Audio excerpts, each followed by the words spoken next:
Hello friends, welcome to online study kingdom.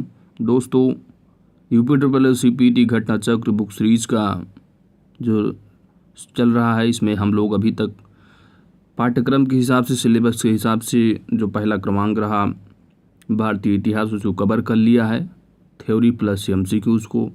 आज की इस वीडियो से स्टार्ट करेंगे दूसरा जो टॉपिक है। टोटल 15 टॉपिक दे रखे हैं सिलेबस में। इसमें दूसरा जो टॉपिक है वो है भारतीय राष्ट्रीय आंदोलन। तो इसका जो पहला चैप्टर होगा वो होगा स्वाधीनता आंदोलन के प्रारंभिक वर्ष। तो आइए हम लोग स्टार्ट करते हैं। भारतीय राष्ट्रीय कांग्रेस की स्थापना वर्ष 1885 ईस्वी में ए.ओ. ह्यूम द्वारा की गई थी और इसका पहला अधिवेशन 28 दिसंबर 1885 ईस्वी को बम्बई स्थित गोकुलदास तेजपाल संस्कृत विद्यालय में आयोजित किया गया। इसमें कुल 72 प्रतिनिधियों ने भाग लिया था। नेक्स्ट पॉइंट है प्रमुख नारे, कथन, वचन तथा संबंधित महापुरुष, यानी किस नारे को किसके द्वारा दिया गया था। पहला नारा है आपका who lives if India dies, Jawaharlal Nehru ने। इंकलाब जिंदाबाद का नारा भगत सिंह के द्वारा दिया गया। इंकलाब शब्द का सर्वप्रथम प्रयोग मोहम्मद इकबाल ने किया था। वेदों की ओर लौटो, स्वामी दयानंद सरस्वती। स्वराज हमारा जन्मसिद्ध अधिकार है, बाल गंगाधर तिलक। सारे जहां से अच्छा हिंदुस्तान हमारा, मोहम्मद इंकलाब के द्वारा। दिल्ली चलो, जय हिंद का नारा सुभाष चंद्र बोस ने। पूर्ण स्वराज जवाहरलाल नेहरू के द्वारा। विजयी विश्व तिरंगा प्यारा श्यामलाल गुप्त के द्वारा। तुम मुझे खून दो, मैं तुम्हें आज़ादी दूंगा, सुभाष चंद्र बोस के द्वारा। साइमन कमीशन वापस जाओ का नारा लाला लाजपत राय ने दिया था। सरफरोशी की तमन्ना अब हमारे दिल में है, राम प्रसाद बिस्मिल। सत्यमेव जयते मुंडक उपनिषद से लिया गया है। हे राम का नारा जो है वो महात्मा गांधी। वंदे मातरम बंकिम चंद्र चटर्जी। जनगण मन अधिनायक की रचयिता रविन्द्रनाथ टैगोर।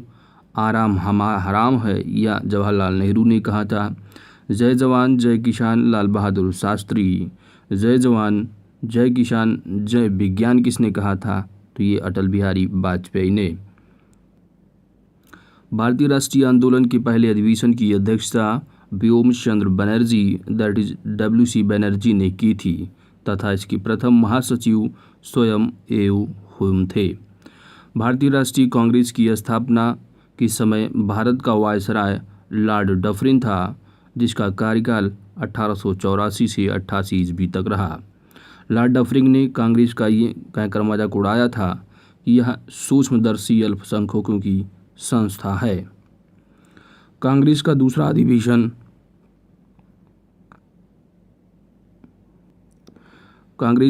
अधिवेशन वर्ष 1886 ईस्वी में कलकत्ता में हुआ था। इसकी अध्यक्षता दादा भाई नौरोजी ने की थी। भारतीय राष्ट्रीय कांग्रेस की सर्वप्रथम मुस्लिम अध्यक्ष होने का गौरव बदरुद्दीन तैयब को प्राप्त है और ये भारतीय राष्ट्रीय कांग्रेस की 27 से 30 दिसंबर 1827 ईस्वी को मद्रास में संपन्न हुई तीसरे अधिवेशन की अध्यक्ष पद के लिए चुने गए थे। तो याद रखना है कि तीसरी जो कांग्रेस अधिवेशन हुआ था उसकी जो अध्यक्ष रहे, वह पहले जो मुस्लिम अध्यक्ष रहे वो थे बदरुद्दीन तैयब। तो याद रखना है, ये भी पूछा जाता है कि पहले मुस्लिम अध्यक्ष कौन थी भारतीय राष्ट्रीय कांग्रेस की? तो वो थे बदरुद्दीन तैयब।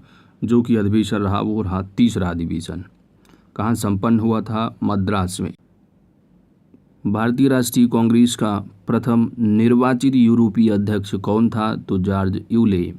कांग्रेस के लिए समर्थन प्राप्त करने के उद्देश्य से जुलाई 1889 ईस्वी में लंदन में विलियम डिग्बी की अध्यक्षता में ब्रिटिश कमेटी ऑफ इंडिया की स्थापना की गई। भारतीय राष्ट्रीय कांग्रेस तथा मुस्लिम लीग दोनों ने वर्ष 1916 ईस्वी में लखनऊ में अधिवेशन किया। तो ये काफ़ी एग्जाम में पूछा जाता है, मिलान करने को भी आता है। लखनऊ जो पैक्ट रहा वो कौन से अधिवेशन? तो रहा वर्ष 1916 का। ठीक है। कांग्रेस तथा मुस्लिम लीग के बीच लखनऊ जो समझौता हुआ वर्ष 1916 में, जिसमें कांग्रेस लीग योजना तथा लखनऊ पैक्ट के नाम से जाना जाता है। तो इस लखनऊ समझौता जो 1916, इसको लखनऊ पैक्ट या कांग्रेस लीज योजना के नाम से भी जाना जाता है। कांग्रेस के लखनऊ अधिवेशन की अध्यक्षता किसने की थी? तो ये थे AC मजूमदार यानी अंबिकाचरण मजूमदार। भारतीय राष्ट्रीय कांग्रेस की लखनऊ अधिवेशन 1916 ईस्वी में बाल गंगाधर तिलक ने कहा था कि स्वराज मेरा जन्मसिद्ध अधिकार है और मैं उसे लेकर रहूँगा। तो याद रखना है कि यह स्वराज मेरा जन्मसिद्ध अधिकार है और मैं इसे लेकर रहूँगा। यह किसने कहा था? तो यह बाल गंगाधर तिलक ने कहा था लखनऊ अधिवेशन 1916 में। वर्ष 1900 ईस्वी में करजन ने कहा था कांग्रेस अब लड़खड़ा रही है और जल्द ही गिरने वाली है। मेरा सबसे बड़ा मकसद भी यही है कि मेरे भारत प्रवास के दौरान ही इस पार्टी का अंत हो जाए। भारत की स्वतंत्रता प्राप्ति के बाद महात्मा गांधी ने भारतीय राष्ट्रीय कांग्रेस को समाप्त करने का सुझाव दिया था। लॉर्ड वेलिंगटन ने कांग्रेस की 30वें अधिवेशन में भाग लिया था और इस दौरान वह बम्बई का गवर्नर था। यह अधिवेशन बम्बई में वर्ष 1995 ईस्वी में आयोजित किया गया। महात्मा गांधी ने केवल एक बार वर्ष 1924 की बेलगाम अधिवेशन की अध्यक्षता की थी। सरोजिनी नायडू प्रख्यात कवयित्री और राष्ट्रवादी नेत्री थी। वर्ष 1925 ईस्वी में कानपुर में हुए भारतीय राष्ट्रीय कांग्रेस के 40वें वार्षिक अधिवेशन में प्रथम भारतीय महिला अध्यक्ष बनी। एग्जाम में काफ़ी बार पूछा भी जाता है कि कांग्रेस की पहली भारतीय महिला, अगर महिला पूछा जाएगा तो एडी बेसेंट होंगी, लेकिन भारतीय महिला, अगर भारतीय महिला पूछा जाएगा तो आपको याद रखना है वो हैं सरोजिनी नायडू, जो कि वर्ष 1925 ईस्वी में कानपुर की अधिवेशन में जो है ये अध्यक्ष रहीं। वर्ष 1947 से वर्ष 1949 ईस्वी में सरोजिनी नायडू उत्तर प्रदेश की राज्यपाल भी रहीं। वर्ष 1940 और 46 तक अबुल कलाम आज़ाद कांग्रेस के अध्यक्ष रहे। जब भारत स्वतंत्र हुआ उस समय कांग्रेस के अध्यक्ष कौन थे? तो JB कृपलानी। रविन्द्रनाथ टैगोर द्वारा मूल रूप से बांग्ला में रचित और संगीतबद्ध जनगण मन की हिंदी संस्करण को भारतीय संविधान ने भारत की राष्ट्रगान के रूप में 24 जनवरी 1950 को अपनाया था। तो याद रखना है कि भारतीय राष्ट्रीय गान को कब अपनाया गया संविधान की सभा में? तो ये संविधान सभा के द्वारा 24 जनवरी 1950 को अपनाया गया। जनगण मन सर्वप्रथम 27 दिसंबर 1911 ईस्वी को भारतीय राष्ट्रीय कांग्रेस की कलकत्ता अधिवेशन में गाया गया था। तो याद रखना है, दोनों इम्पोर्टेंट तथ्य हैं ये। सबसे पहले जो राष्ट्रीय गान गाया गया था वो कब? तो यह वर्ष 1911 ईस्वी में 27 दिसंबर को कौन सी कलकत्ता अधिवेशन में गाया गया था, ठीक है। और संविधान सभा के द्वारा कब एक्सेप्ट किया गया था, अपनाया गया था? तो ये 24 जनवरी 1950 ईस्वी को। राष्ट्रीय गान का सर्वप्रथम प्रकाशन वर्ष 1912 ईस्वी में तत्वबोधिनी पत्रिका में भारत विधाता नामक शीर्षक में हुआ था। राष्ट्रीय गान का अंग्रेजी अनुवाद वर्ष 1919 ईस्वी में मॉर्निंग सॉन्ग ऑफ इंडिया के नाम से प्रकाशित किया गया। इसे लगभग 52 सेकंड में गाया जाता है। बाल गंगाधर तिलक ने अंतिम रूप से भारतीय राष्ट्रीय कांग्रेस की अमृतसर अधिवेशन 1919 में भाग लिया था। वर्ष 1907 ईस्वी में कांग्रेस की सूरत अधिवेशन में कांग्रेस नरमपंथी और गरमपंथी दो अलग अलग गुटों में विभक्त हुए। तो इम्पॉर्टेंट तथ्य है, एग्जाम में पूछा भी जाता है कि कांग्रेस के जो नरमपंथी और गरमपंथी जो दल थे, वो दो गुट जो थे वो विभक्त कब हुए अलग अलग? तो याद रखना है वह कांग्रेस की सूरत अधिवेशन में वर्ष 1907 ईस्वी में। कांग्रेस की नरम दल के प्रमुख नेता कौन थे? थी गोपाल कृष्ण गोखले, फिरोज शाह मेहता एवं दादा भाई नौरोजी। उग्रवादी विचारधारा की चार प्रमुख नेता बाल गंगाधर तिलक, लाला लाजपत राय, बिपिन चंद्र पाल और अरविंद घोष, ठीक है। तो यानी लाल, बाल, पाल और घोष, ठीक है। तिलक ने कहा है कि हमारा उद्देश्य आत्मनिर्भरता है और भिक्षावृत्ति नहीं। ठीक है, तो ये अगर पूछा जाता है कि यह कथन किसने कहा कि हमारा उद्देश्य आत्मनिर्भरता है, भिक्षावृत्ति नहीं, तो यह तिलक ने कहा था। लाला लाजपत राय, बाल गंगाधर तिलक तथा बिपिन चंद्र पाल को लाल बाल पाल के नाम से भी जाना जाता है। तो याद रखना है कि जो गरम दल के नेता थे वो लाल बाल पाल और अरविंद घोष। ठीक है, लाला लाजपत राय ने इटली की क्रांतिकारी मैजनी जीवन वृत्त को पढ़ने के बाद उन्हें राजनीतिक गुरु माना। तो याद रखना है लाला लाजपत राय के राजनीतिक गुरु कौन थे, तो ये थे मैजनी। वल्लभ भाई पटेल को भारतीय बिस्मार्क के रूप में भी जाना जाता है। भारतीय बिस्मार्क के रूप में किसको जाना जाता है? वल्लभ भाई पटेल को। सर वैलेंटाइन सिरोल ने तिलक को भारत में अशांति का जन्मदाता कहा। तो याद रखना है कि बाल गंगाधर तिलक को अशांति का जन्मदाता किसने कहा था? तो ये थे वैलेंटाइन सिरोल। तिलक ने महाराष्ट्र में शिवाजी महोत्सव तथा गणपति पर्व आरंभ किए ताकि जनता में राष्ट्र सेवा की भावना जागे।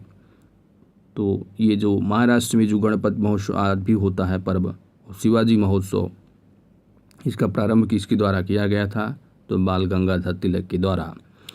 बाल गंगाधर तिलक की 1 अगस्त 1920 ईस्वी को मृत्यु के बाद उनकी अर्थी को महात्मा गांधी के साथ मौलाना शौकत अली तथा डॉक्टर सैफुद्दीन किचलू ने उठाया था।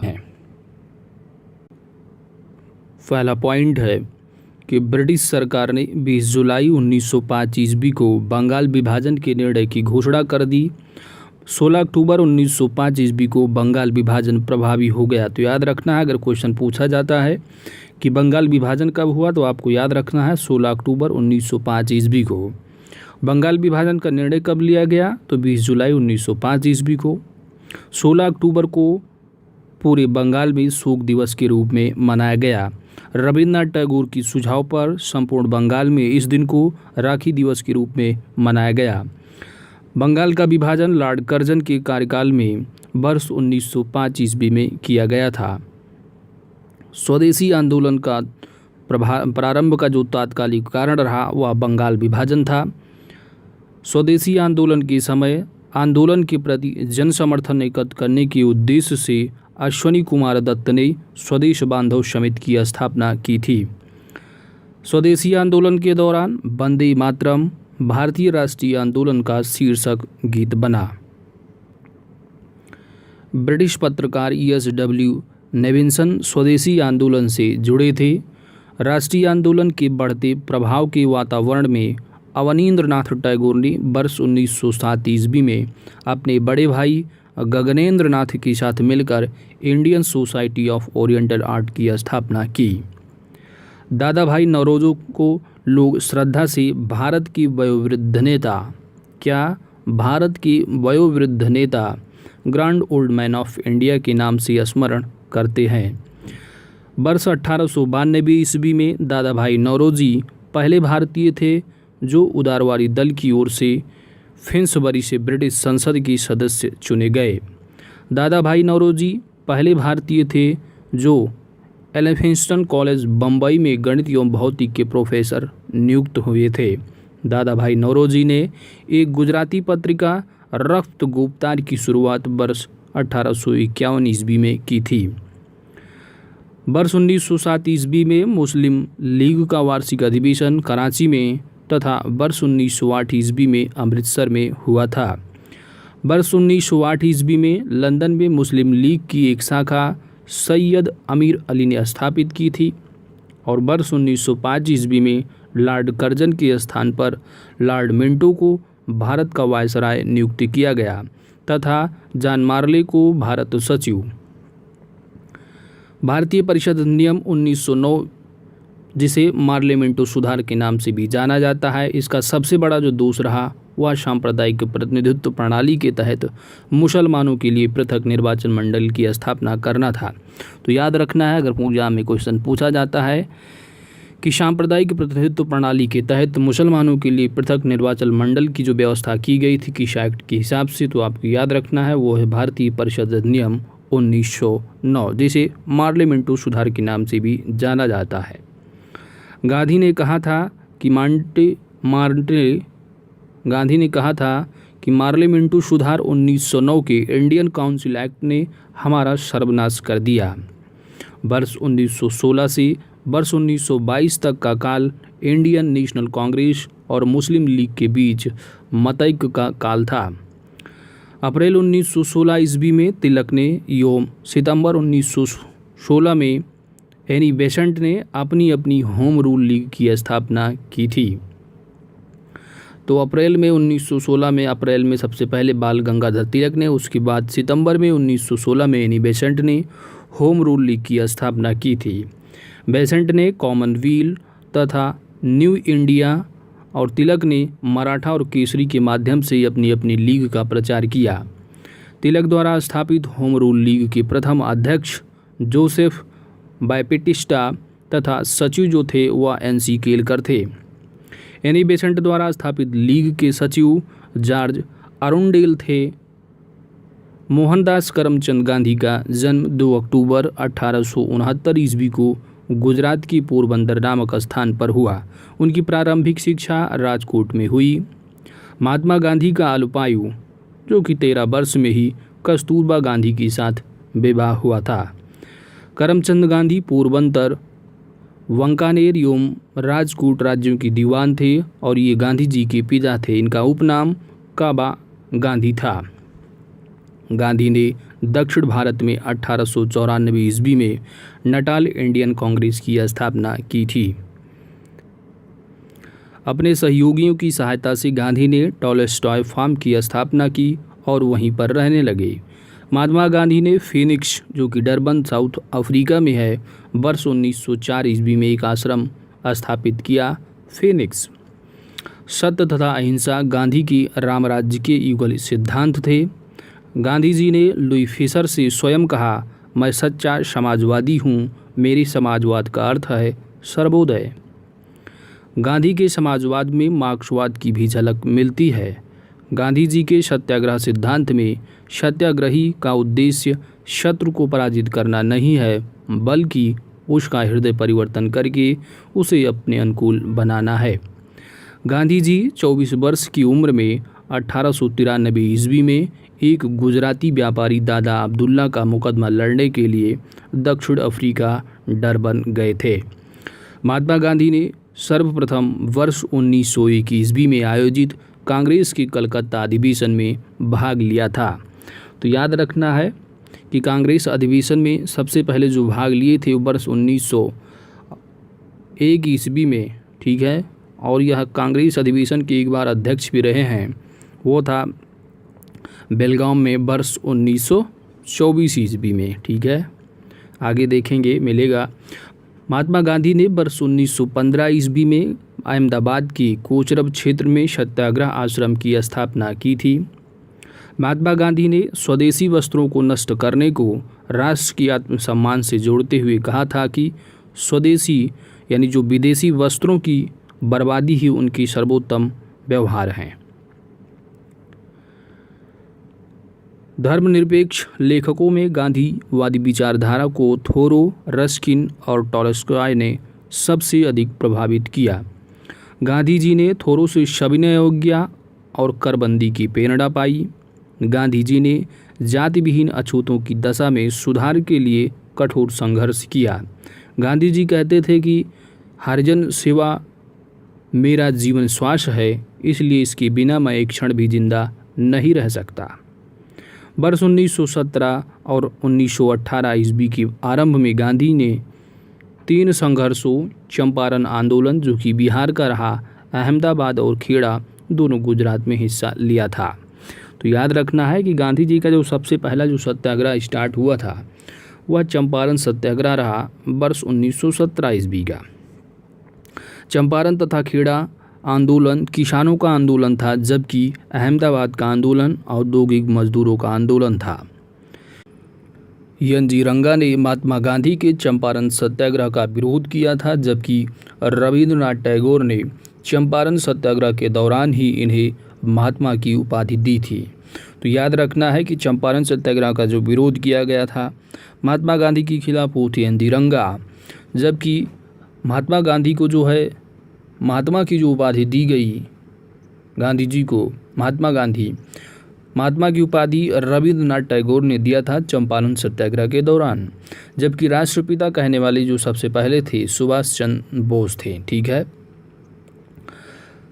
नोआखाली काल में प्यारेलाल महात्मा गांधी की सचिव थे। उनकी बहन डॉक्टर सुशीला नैयर गांधी की व्यक्तिगत जो है वो चिकित्सक थीं। Charles Andrews Saint Stephen College Delhi में प्राध्यापक थे। एंड्रूज वर्ष 1925 ईस्वी और 1927 ईस्वी में ऑल इंडिया ट्रेड यूनियन के अध्यक्ष भी रहे। गांधी ने वर्ष 1903 ईस्वी में जोहान्सबर्ग में अपनी लॉ फर्म स्थापित की थी, जहां वे वर्ष 1910 ईस्वी तक रहे। बिहार में हुआ चंपारण सत्याग्रह भारत में गांधी जी का प्रथम सत्याग्रह था। फरवरी 1918 ईस्वी में इंद्र नारायण द्विवेदी, गौरी शंकर मिश्र और मदन मोहन मालवीय के प्रयासों से यूपी किसान सभा की स्थापना हुई। वर्ष 1920 ईस्वी में बाबा रामचंद्र के प्रयासों से प्रतापगढ़ में अवध किसान सभा का गठन हुआ। सहजानंद सरस्वती बिहार प्रांतीय किसान सभा की संस्थापक थे। वर्ष 1936 ईस्वी में लखनऊ में अखिल भारतीय किसान कांग्रेस की स्थापना हुई, जिसका नाम बाद में बदल करके अखिल भारतीय किसान सभा कर दिया गया, जिसकी अध्यक्षता स्वामी सहजानंद के द्वारा की गई और उसके महासचिव एन.जी. रंगा को बनाया गया था। सितंबर 1946 ईस्वी में बंगाल की प्रांतीय किसान सभा द्वारा तिभागा आंदोलन प्रारंभ किया। बीपी वाडिया के नेतृत्व में वर्ष 1918 ईस्वी में स्थापित मद्रास मजदूर संघ भारत का प्रथम आधुनिक मजदूर संगठन था। अहमदाबाद टेक्सटाइल लेबर एसोसिएशन की स्थापना वर्ष 1918 ईस्वी में महात्मा गांधी ने की थी। भारत में trade union that is Akhil Bharatiya trade union Congress, इसकी जो स्थापना रही वह एन.एम. जोशी द्वारा वर्ष 1920 ईस्वी में 31 अक्टूबर को बम्बई में की गई थी। अखिल भारतीय ट्रेड यूनियन कांग्रेस के प्रथम अध्यक्ष लाला लाजपत राय थे तथा उपाध्यक्ष जोसेफ बैप्टिस्टा एवं महामंत्री दीवान चमनलाल बजाज थे। अखिल भारतीय ट्रेड यूनियन कांग्रेस का प्रथम विभाजन वर्ष 1929 ईस्वी में नागपुर अधिवेशन में हुआ और इस समय जवाहरलाल नेहरू इसके अध्यक्ष थे। कम्युनिस्ट इंटरनेशनल की स्थापना मार्च 1919 ईस्वी में व्लादिमीर इलियच लेनिन और रूसी पार्टी बोल्शेविक द्वारा की गई थी। ट्रेड यूनियन आंदोलन की क्रांतिकारी चरण का समय वर्ष 1926 से 1939 तक माना जाता है। वर्ष 1940 ईस्वी में रेडिकल डेमोक्रेटिक दल की स्थापना एम.एन. रॉय ने की थी। न्यायाधीश सिडनी राउलेट की सुझाव पर मार्च 1919 ईस्वी में पारित विधेयक राउलेट एक्ट के नाम से जाना गया। राउलेट अधिनियम के द्वारा अंग्रेजी सरकार जिसको जब चाहे तब बिना मुकदमा चलाए जेल में बंद रख सकती थी, इसलिए इस कानून को बिना वकील, बिना अपील तथा बिना दलील का कानून कहा गया। लॉर्ड चेम्सफोर्ड के कार्यकाल में वर्ष 1919 ईस्वी में राउलेट एक्ट पारित हुआ था। 13 अप्रैल 1919 ईस्वी को जलियांवाला बाग नरसंहार की हृदय निवारक घटना के बाद रविंद्रनाथ टैगोर ने ब्रिटिश सरकार द्वारा प्रदान की गई नाइट की उपाधि लौटा दी थी। जलियांवाला बाग हत्याकांड के विरोध में शंकरन नायर ने वायसराय की कार्यकारिणी से भी इस्तीफा दे दिया था। जनरल डायर को उसकी अपराध के लिए नौकरी से हटना पड़ा, किंतु ब्रितानी अखबारों ने उसे ब्रिटिश साम्राज्य का रक्षक एवं ब्रितानी लॉर्ड सभा ने उसे ब्रिटिश साम्राज्य का शेर कहा। सरकार ने जनरल डायर की सेवाओं के लिए उसे मान की तलवार की उपाधि दी थी। मार्च 1940 ईस्वी में पंजाब की क्रांतिकारी नेता ऊधम सिंह ने जलियांवाला बाग की नरसंहार का बदला लेने के लिए इस हत्याकांड के समय पंजाब के गवर्नर रहे सर माइकल ओडायर की लंदन में हत्या कर दी गई थी, जिसके लिए उन्हें गिरफ्तार करके मृत्युदंड दे दिया गया। जलियांवाला बाग नरसंहार जो कि 13 अप्रैल 1919 को हुआ था, इस पर कांग्रेस जांच की समिति की रिपोर्ट के प्रारूप को लिखने का कार्य जो है वह महात्मा गांधी को सौंपा गया था। जलियांवाला बाग नरसंहार को मांटेग्यू ने निवारक हत्या की संज्ञा दी। दीनबंधु CF एंड्रूज ने जलियांवाला बाग हत्याकांड को जानबूझकर की गई क्रूर हत्या कहा था। किसने? दीनबंधु CF एंड्रूज ने। खिलाफत आंदोलन प्रारंभ करने का श्रेय मुख्यतया अली बंधुओं शौकत अली एवं मोहम्मद अली को दिया जाता है। दिल्ली में 23 नवंबर 1919 ईस्वी को होने वाली खिलाफत कमेटी के सम्मेलन की अध्यक्षता महात्मा गांधी को प्रदान की गई थी। हकीम अजमल खां ने खिलाफत आंदोलन के दौरान हाजिब उल मुल्क की पदवी त्याग दी थी। मोहम्मद अली जिन्ना जब वे राष्ट्रवादी थे तब खिलाफत आंदोलन को देश की स्वतंत्रता के आंदोलन से जोड़ने के विरोधी थे। सितंबर 1919 ईस्वी में अखिल भारतीय खिलाफत कमेटी का गठन किया गया था और सितंबर 1920 ईस्वी में कलकत्ता में संपन्न भारतीय राष्ट्रीय आंदोलन के विशेष अधिवेशन में महात्मा गांधी ने असहयोग के प्रस्ताव को प्रस्तावित किया था, जिसका CR दास ने विरोध किया था। ये सब तथ्य याद रखना है, ठीक है, कि महात्मा गांधी जो असहयोग प्रस्ताव जो पास किया उसका विरोध किसने किया था। इस तरह एग्जाम में क्वेश्चन पूछे जाते तो वो थे CR दास, चित्तरंजन दास। नागपुर अधिवेशन में जो कि दिसंबर 1920 ईस्वी में हुआ, असहयोग प्रस्ताव जो CR दास ने ही प्रस्तावित किया था। बात पहले विरोध किए, उसके बाद जब नागपुर का अधिवेशन हुआ तो उसमें इन्होंने उसका प्रस्तावित भी किया। गांधी जी द्वारा असहयोग आंदोलन 1 अगस्त 1920 ईस्वी को प्रारंभ किया गया था। याद रखना, असहयोग आंदोलन मिलान करने को भी आ जाता है, तो यह है वर्ष 1920 1 अगस्त। असहयोग आंदोलन के दौरान ही मोतीलाल नेहरू, लाला लाजपत राय, सरदार वल्लभ भाई पटेल, जवाहरलाल नेहरू तथा राजेंद्र प्रसाद न्यायालय का बहिष्कार कर आंदोलन में कूद पड़े थे। गांधी जी ने असहयोग आंदोलन शुरू होने के 1 वर्ष के भीतर स्वराज प्राप्त करने का नारा दिया था। तो याद रखना है, ये स्वराज को जो नारा दिया गया था वह गांधी जी के द्वारा। जिस समय गांधी जी भारत आए यानी 1915 ईस्वी में 9 जनवरी को आए थे, तभी तो हम लोग ये भारतीय जो प्रवासी दिवस मनाया जाता है यह इन्हीं के आगमन पे हुआ था, ठीक है। तो ये 1915 में आए थे। उस समय प्रथम विश्व युद्ध चल रहा था। उन्होंने सरकार की युद्ध प्रयासों में मदद की, जिसके लिए सरकार ने उन्हें कैसर-ए-हिंद सम्मान से सम्मानित किया, जिसे उन्होंने असहयोग आंदोलन में वापस भी कर दिया। नेक्स्ट पॉइंट है कि जमनलाल बजाज ने अपनी जो है वो राय बहादुर की उपाधि भी वापस कर दी थी। चौरी चौरा कांड की वास्तविक जो तिथि रही वह 4 फरवरी 1922 ईस्वी है। चौरी चौरा जो कांड है, इससे क्षुब्ध होकर महात्मा गांधी जी ने अपना जो असहयोग आंदोलन था उसको वापस ले लिया था और 12 फरवरी 1922 ईस्वी को बरदौली में हुई कांग्रेस की बैठक में आंदोलन को स्थगित करने का निर्णय भी ले लिया गया।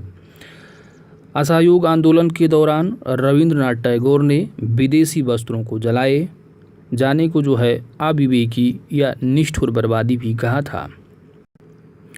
नेक्स्ट पॉइंट, असहयोग आंदोलन 1920-22 के दौरान काशी विद्यापीठ बनारस में, याद रखना है, यानी कि असहयोग आंदोलन के दौरान जो है वर्ष 1921 ईस्वी में काशी विद्यापीठ जो कि बनारस में है और वर्ष 1920 ईस्वी में गुजरात विद्यापीठ अहमदाबाद तथा जामिया मिलिया इस्लामिया अलीगढ़ में वर्ष 1920 में ये सभी जो है विद्यालय जो है विश्वविद्यालय स्थापित हुए, जो कि बाद में जो है ये जामिया मिलिया को जो है वो दिल्ली ले जाया गया। CR दास ने कांग्रेस की अध्यक्षता से त्यागपत्र दे दिया और जनवरी 1923 ईस्वी में मोतीलाल नेहरू के साथ मिलकर स्वराज पार्टी की स्थापना की। तो याद रखना है, मिलान करने को भी आता है। स्वराज पार्टी की जो स्थापना रही किस ईयर से संबंधित है तो वो 1923। CR दास तथा स्वराज पार्टी की अध्यक्ष तथा मोतीलाल जो नेहरू थे इसके सचिव थे। तो स्वराज पार्टी की स्थापना वर्ष 1923 ईस्वी में जनवरी में हुई। कि किसने किसने मिलकर किया था तो ये मोतीलाल नेहरू के साथ जो है मिलकर की गई थी, जिसके CR जो दास थे वह स्वराज पार्टी की अध्यक्ष रहे, जबकि मोतीलाल नेहरू जो है वो महासचिव थे। वर्ष 1925 ईस्वी में विट्ठल भाई पटेल का सेंट्रल लेजिस्लेटिव असेंबली का अध्यक्ष चुना जाना स्वराजियों के लिए एक महत्वपूर्ण उपलब्धि थी। चित्तरंजन दास को देश बंधु के नाम से भी जाना जाता था। चित्तरंजन दास इंग्लैंड की वकालत की पढ़ाई करने के बाद स्वदेश आकर बैरिस्टर हो गए तथा वकील के रूप में इनकी सबसे बड़ी जो सफलता रही वह अलीपुर बम कांड केस में अरविंद घोष का बचाव करना था। तो अलीपुर बम कांड केस में अरविंद घोष का बचाव किसने किया था? चित्तरंजन दास ने। चित्तरंजन दास ने कहा था स्वराज आम जनता के लिए होनी चाहिए, केवल वर्गों के लिए नहीं। 16 दिसंबर 1922 ईस्वी को इंडिपेंडेंट पार्टी बनाने का निर्णय मदन मोहन मालवीय तथा मोतीलाल नेहरू ने लिया था। जॉन साइमन की अध्यक्षता में गठित साइमन आयोग में कुल 7 सदस्य थे। चूंकि इसमें सभी सदस्य अंग्रेज थे तथा कोई भी भारतीय इसका सदस्य नहीं था, इसलिए भारतीयों ने इसे श्वेत कमीशन कहकर इसका बहिष्कार एवं विरोध किया था।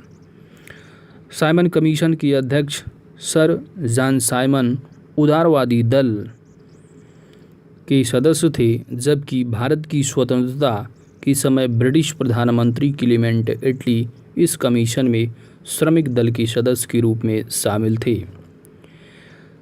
तो याद रखना है कि भारत की स्वतंत्रता के जो समय ब्रिटिश के जो प्रधानमंत्री थे वो क्लेमेंट एटली थे और वो किस पार्टी से आते थे तो ये लेबर पार्टी। ठीक है।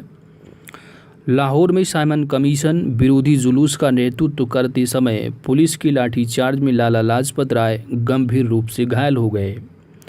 साइमन कमीशन 1927 के प्रत्युत्तर में नेहरू रिपोर्ट तैयार की गई थी। नेहरू रिपोर्ट कब आई तो ये वर्ष याद रखना 1928, मिलान करने को भी आता है। ठीक है। भारत के लिए पूर्ण स्वतंत्रता के स्थान पर डोमिनियन स्टेटस जो कि अधिराज्य का दर्जा की बात कही गई थी किसमें? नेहरू रिपोर्ट में। वर्ष 1928 ईस्वी में इंडिपेंडेंट फॉर इंडिया लीग का गठन जवाहरलाल नेहरू तथा सुभाष चंद्र बोस ने मिलकर किया था। वर्ष 1921 ईस्वी में कांग्रेस के अहमदाबाद अधिवेशन की अध्यक्ष CR दास चुने गए थे, किंतु उनके जेल में होने के कारण हकीम अजमल खां ने इस अधिवेशन की अध्यक्षता की थी। कांग्रेस कार्य समिति द्वारा 2 जनवरी 1930 ईस्वी की अपनी बैठक में यह निर्णय लिया गया कि 26 जनवरी 1930 का दिन पूर्ण स्वराज दिवस के रूप में मनाया जाएगा तथा 26 जनवरी को प्रत्येक वर्ष पूर्ण स्वाधीनता दिवस के रूप में मनाया जाएगा। महात्मा गांधी ने 12 मार्च 1930 ईस्वी को अपना प्रसिद्ध दांडी मार्च शुरू किया।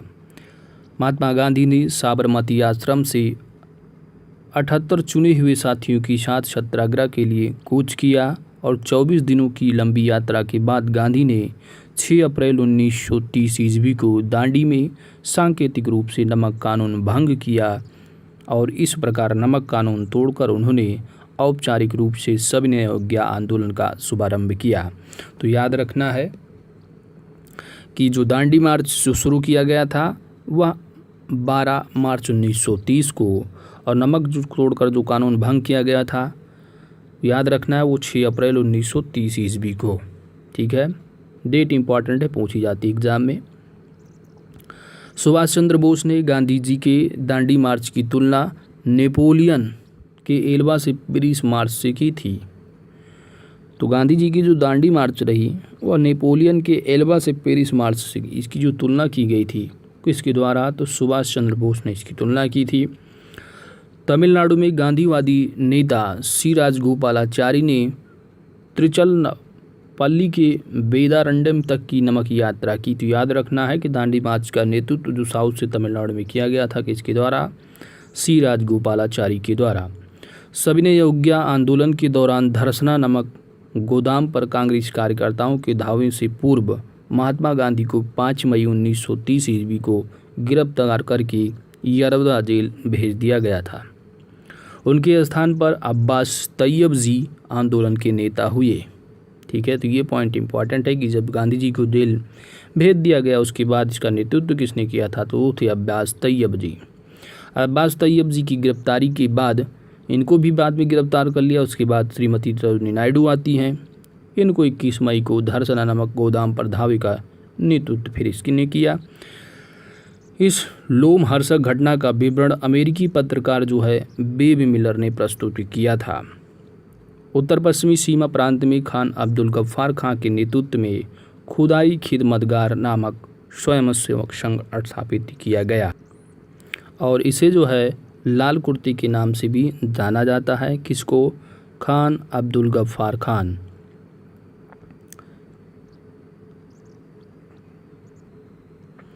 सविनय अवज्ञा आंदोलन के दौरान पेशावर में गढ़वाल रेजिमेंट की सिपाहियों ने चंद्र सिंह गढ़वाली के नेतृत्व में निहत्थी भीड़ पर गोली चलाने से इनकार कर दिया था।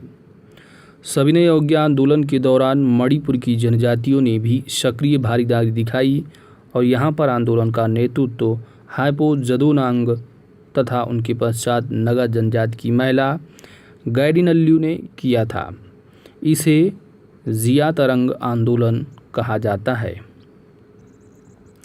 अक्टूबर 1934 ईस्वी में गांधी ने अपना पूरा समय हरिजन उत्थान में लगाने के लिए सक्रिय राजनीति से स्वयं को हटाने का निश्चय किया। सितंबर 1932 ईस्वी में गांधी जी ने हरिजन कल्याण हेतु अखिल भारतीय छुआछूत विरोधी लीग की स्थापना की तथा हरिजन नामक साप्ताहिक पत्र का प्रकाशन किया। तो एग्जाम में काफ़ी बार पूछा गया है कि हरिजन नामक जो साप्ताहिक पत्र किसके द्वारा शुरू किया गया था, तो ये थे महात्मा गांधी जी के द्वारा। गांधी इरविन समझौता, ये भी काफ़ी एग्जाम में पूछा जाता है, मिलान करने को भी आता है। गांधी इरविन पैक्ट, तो गांधी इरविन समझौता के परिप्रेक्ष्य में सरोजिनी नायडू ने और इरविन को 2 महात्मा की संज्ञा दी थी। गांधी इरविन समझौता 5 मार्च 1931 ईस्वी को संपन्न हुआ। इरविन के जीवनीकार एलन कैंपबेल जॉनसन ने गांधी इरविन समझौते में महात्मा गांधी के लाभों को सांत्वना पुरस्कार कहा था। किसने, इनके जो जीवनीकार रहे इरविन के एलन कैंपबेल जॉनसन। 10 जून तथा 24 जून 1930 ईस्वी को साइमन कमीशन की रिपोर्ट प्रकाशित हुई। राजनीतिक संगठनों के कमीशन की सिफारिशों को अस्वीकार कर दिया गया। नवंबर 1930 ईस्वी में लंदन में प्रथम गोलमेज सम्मेलन बुलाया गया। तो प्रथम गोलमेज सम्मेलन कब बुलाया गया था, 1930 ईस्वी में नवंबर में। और इस सम्मेलन में 89 भारतीय प्रतिनिधियों ने भाग लिया, किंतु कांग्रेस ने इसमें भाग नहीं लिया।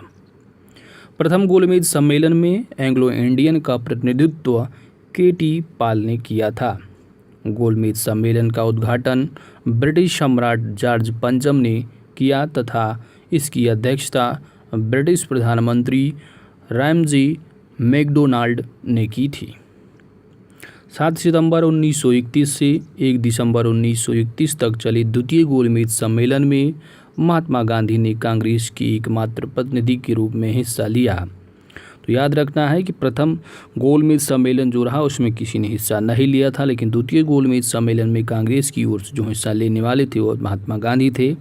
इनके अलावा सरोजिनी नायडू तथा मदन मोहन मालवीय ने भी इस सम्मेलन में हिस्सा लिया था।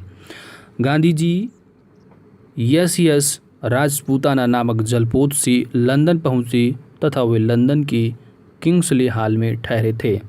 डॉक्टर भीमराव अंबेडकर तीनों गोलमेज सम्मेलनों में हिस्सा लेने वाले भारतीय थे। ठीक है, तो याद रखना है तीनों गोलमेज सम्मेलन में जो हिस्सा लेने वाले भारतीय थे वो कौन थे, तो ये थे डॉक्टर B.R. अम्बेडकर।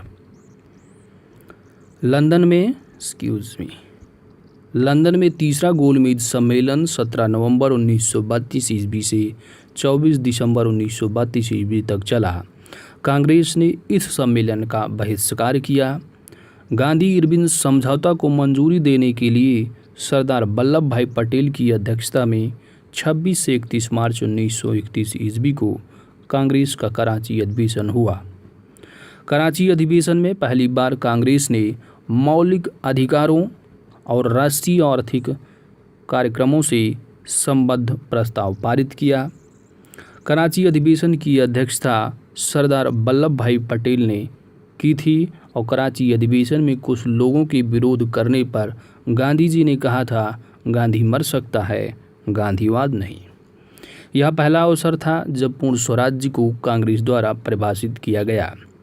वर्ष 1931 ईस्वी में भारतीय राष्ट्रीय कांग्रेस के कराची अधिवेशन में पारित मूल अधिकारों तथा आर्थिक कार्यक्रम पर संकल्प पंडित जवाहरलाल नेहरू ने प्रारूपित किया तथा एम.एन. रॉय ने इसमें सहयोगी की भूमिका निभाई थी।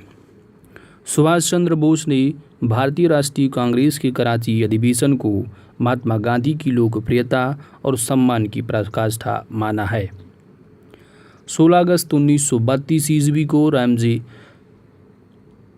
मैकडोनाल्ड ने अपनी सांप्रदायिक अधिनिर्णय की घोषणा की, जिसे सांप्रदायिक पंचायत या कम्युनल अवार्ड कहा गया।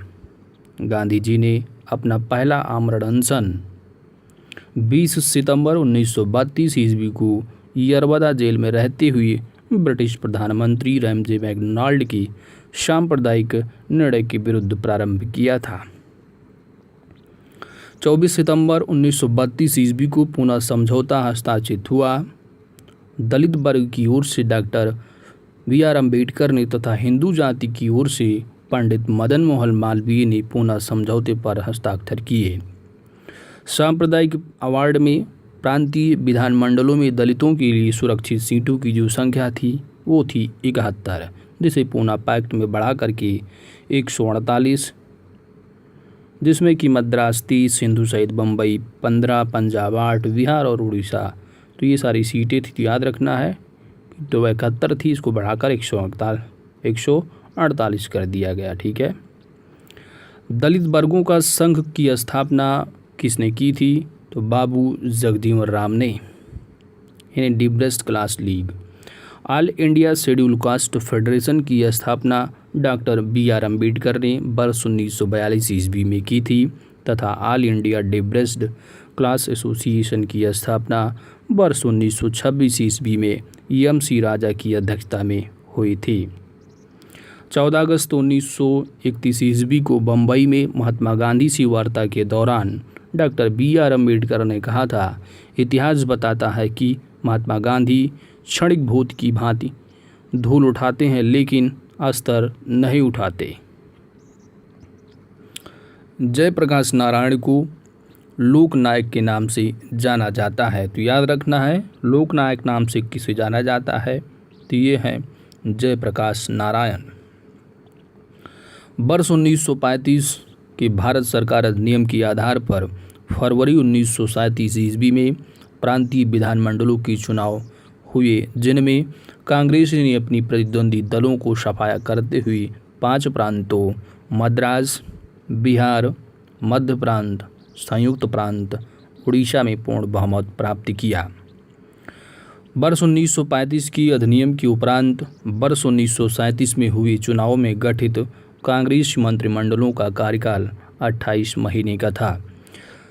कांग्रेसी मंत्रिमंडलों के त्यागपत्र देने की खुशी में जिन्ना द्वारा भारत की सभी मुसलमानों से 22 दिसंबर 1939 के दिन मुक्ति दिवस मनाने का आह्वान किया था। दिन शुक्रवार जुम्मा भी समझ रहे हैं। वर्ष 1948 के कांग्रेस की हरिपुरा अधिवेशन में सुभाष चंद्र बोस कांग्रेस की पहली बार जो है वो अध्यक्ष बने थे। तो याद रखना है कि सुभाष चंद्र बोस जी जो अध्यक्ष बने थे कांग्रेस के, वो पहली बार बने थे वर्ष 1938 में, और यह अधिवेशन जो रहा या हरिपुरा गुजरात अधिवेशन में।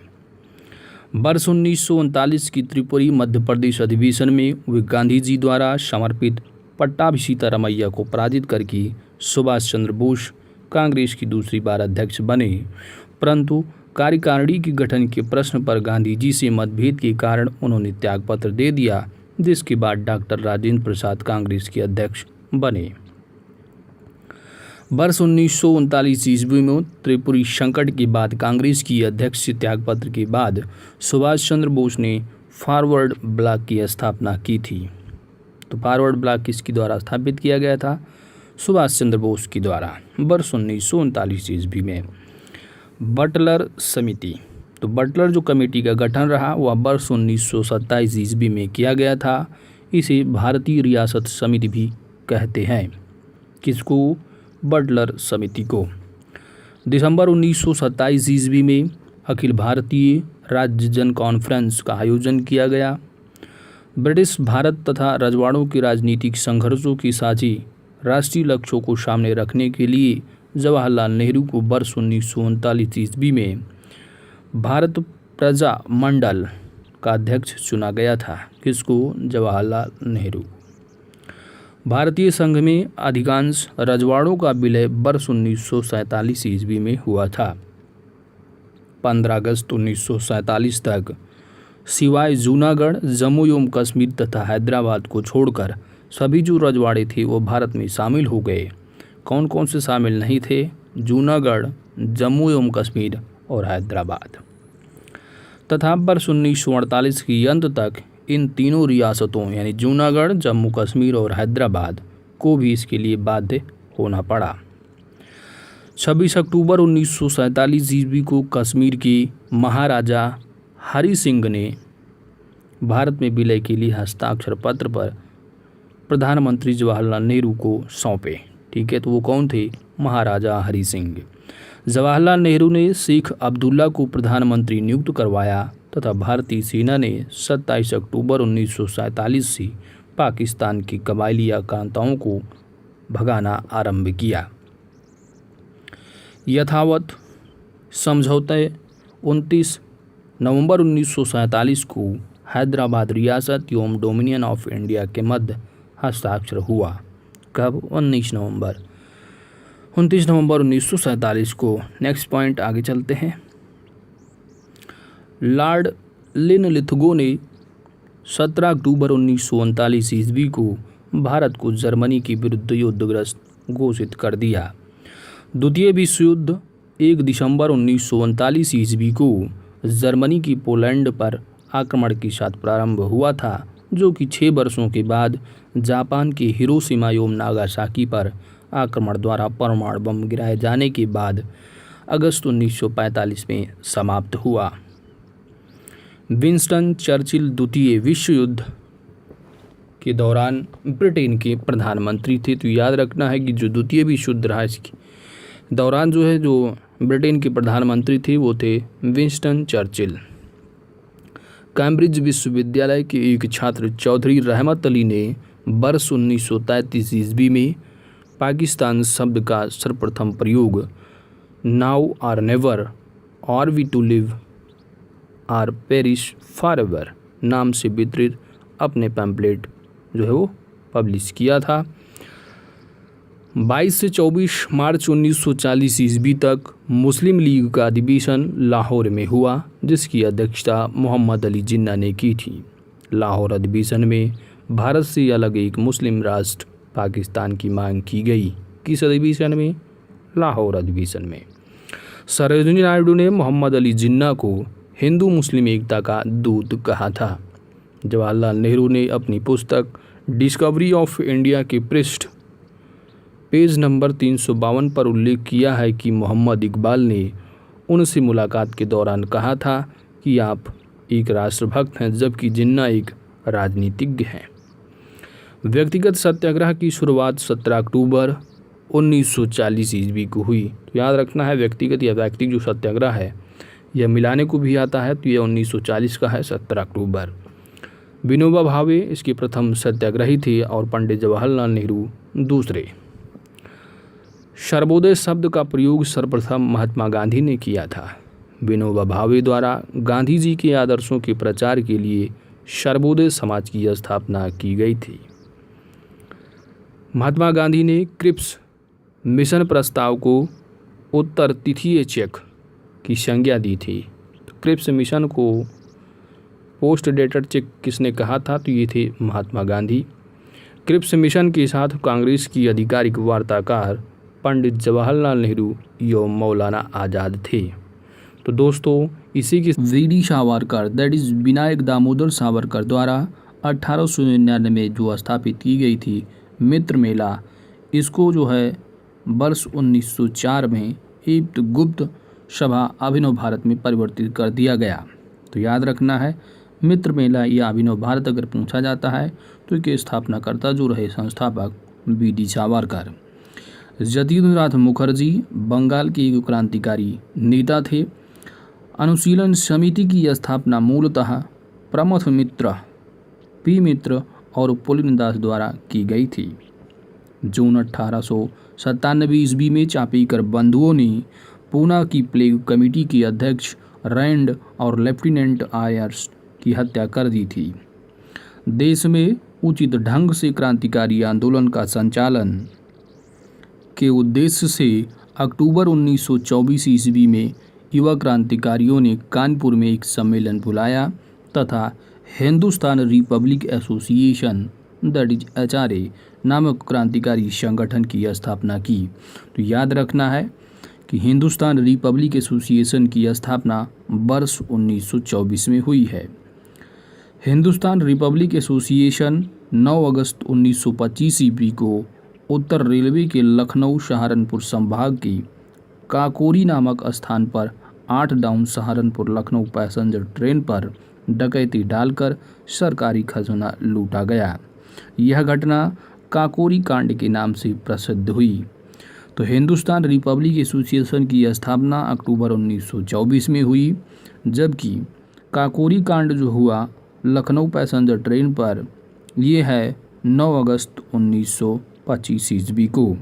चलते हैं नेक्स्ट पॉइंट की ओर। वर्ष 1928 ईस्वी में चंद्रशेखर आज़ाद के नेतृत्व में दिल्ली के फिरोज शाह कोटला मैदान में हिंदुस्तान सोशलिस्ट रिपब्लिक एसोसिएशन की स्थापना हुई।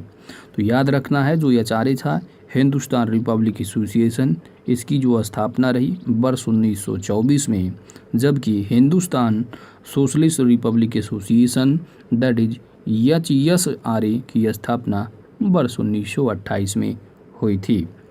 हिंदुस्तान सोशलिस्ट रिपब्लिक एसोसिएशन के 2 सदस्यों भगत सिंह और बटुकेश्वर दत्त ने 8 अप्रैल 1929 ईस्वी को केंद्रीय विधानसभा में बम फेंका था। 23 मार्च 1931 ईस्वी को भगत सिंह, राजगुरु और सुखदेव को फांसी दे दी गई। चटगांव शस्त्रागार धावे को मास्टर दा के नाम से प्रसिद्ध सूरसेन ने आयोजित किया था। सूरसेन ने बंगाल में इंडियन रिपब्लिकन आर्मी की स्थापना की थी।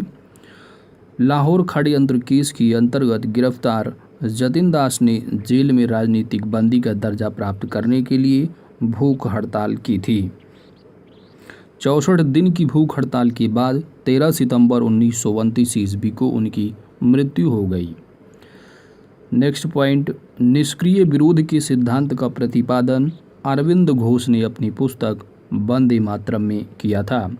दिसंबर 1931 ईस्वी में बंगाल की 2 स्कूली छात्रों, कौन सी छात्राएं थीं? शांति घोष और सुनीत चौधरी, इन्होंने एक जिलाधिकारी को गोली मार करके उनकी हत्या कर दी। फरवरी 1932 ईस्वी में बीना दास ने दीक्षांत समारोह में उपाधि ग्रहण करने के समय बहुत नज़दीक से गवर्नर पर गोली चलाई। भगत सिंह ने कहा था, आलोचना और स्वतंत्र चिंतन एक क्रांतिकारी की 2 विशेषताएं हैं। फरवरी 1905 ईस्वी में लंदन में श्यामजी कृष्ण वर्मा ने इंडियन होम रूल सोसाइटी की स्थापना की, जिसे इंडिया हाउस के नाम से भी जाना जाता है। गदर पार्टी की स्थापना 21 अप्रैल 1913 ईस्वी को पराधीन भारत अंग्रेजों से स्वतंत्र कराने के उद्देश्य से की गई थी। गदर पार्टी का मुख्यालय सैन फ्रांसिस्को अमेरिका में स्थित था। तो याद रखना है गदर पार्टी की जो स्थापना हुई वह 21 अप्रैल 1913 ईस्वी में, जबकि इसका जो मुख्यालय रहा वह सैन फ्रांसिस्को अमेरिका में राजा महेंद्र प्रताप ने अपने सहयोगी बरकतुल्ला के साथ प्रथम महायुद्ध के दौरान वर्ष 1915 ईस्वी में काबुल अफगानिस्तान में भारत की प्रथम अस्थायी सरकार का गठन किया था। वर्ष 1907 ईस्वी में भिकाजी रुस्तम कामाजी स्टुटगार्ट एक अंतर्राष्ट्रीय समाजवादी कांग्रेस में भाग लिया, जहां इन्होंने प्रथम भारतीय राष्ट्रीय झंडे को फहराया। किसने? भिकाजी रुस्तम कामा प्रथम भारतीय राष्ट्रीय झंडे को फहराया था वर्ष 1907 ईस्वी में जर्मनी में, जिसकी जो डिजाइन रही इन्होंने स्वयं बीडी सावरकर एवं श्यामजी कृष्ण वर्मा के साथ मिलकर संयुक्त रूप से तैयार किया था। भिकाजी रुस्तम कामा भारतीय क्रांति की माता के रूप में विख्यात हैं।